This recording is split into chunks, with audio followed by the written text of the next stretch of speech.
umat Islam dimanapun berada.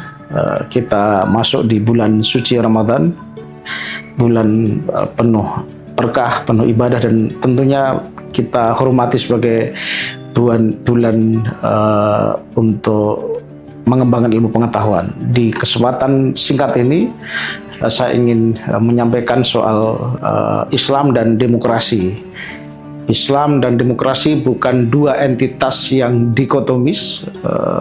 Islam dan demokrasi bukan untuk dikonfrontasikan, ya, bukan untuk dipertentangkan, tetapi Islam, nilai-nilai Islam itu bisa bersinergi dengan prinsip-prinsip di dalam demokrasi, ya.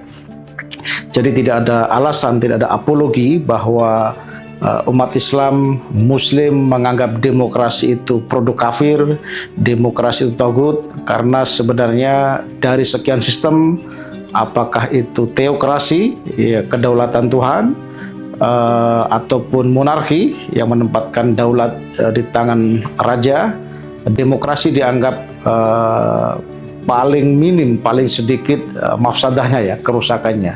Ya, tentu demokrasi bukan satu-satunya yang terbaik, yang sepenuhnya positif, bukan, tetapi ada sisi-sisi negatif demokrasi, tetapi dari sekian sistem demokrasi adalah sisi mafsadahnya paling sedikit, sehingga kita tidak bisa menolak sistem ini, karena hampir semua negara-negara di dunia menyepakati bahwa demokrasi adalah sistem yang kompatibel dengan perkembangan zaman, sehingga nilai-nilai yang di dalam Islam, ya, nilai-nilai syura, musyawarah, itu juga ada di dalam nilai-nilai demokrasi, ya, karena menempatkan daulat suara rakyat, ya, suara rakyat sebagai suara Tuhan, vox populi vox dei, sehingga tidak ada argumentasi ataupun perdebatan bahwa Islam tidak bisa sejajar, Islam tidak bisa hidup bersamaan, berjalan bersama dengan demokrasi. Justru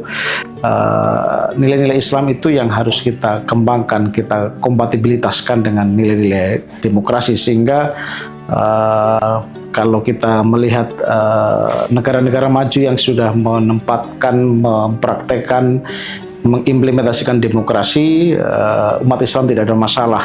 Justru Islam bisa berkembang di tengah negara demokratis. Sebaliknya, negara-negara yang menjunjung tinggi demokrasi dengan menempatkan model-model pemilihan umum, model-model kelembagaan-kelembagaan negara yang demokratis konstitusional, itu juga memberi ruang yang terbuka kepada peran politik umat Islam. Saya kira itu. Jadi sekali lagi, tidak ada rumus bahwa Islam tidak kompatibel dengan demokrasi. Sebaliknya, demokrasi tidak memusuhi, tidak meminggirkan Islam. Dua-duanya bisa berjalan di era negara hukum demokratis yang konstitusional. Sekian, Assalamualaikum warahmatullahi wabarakatuh.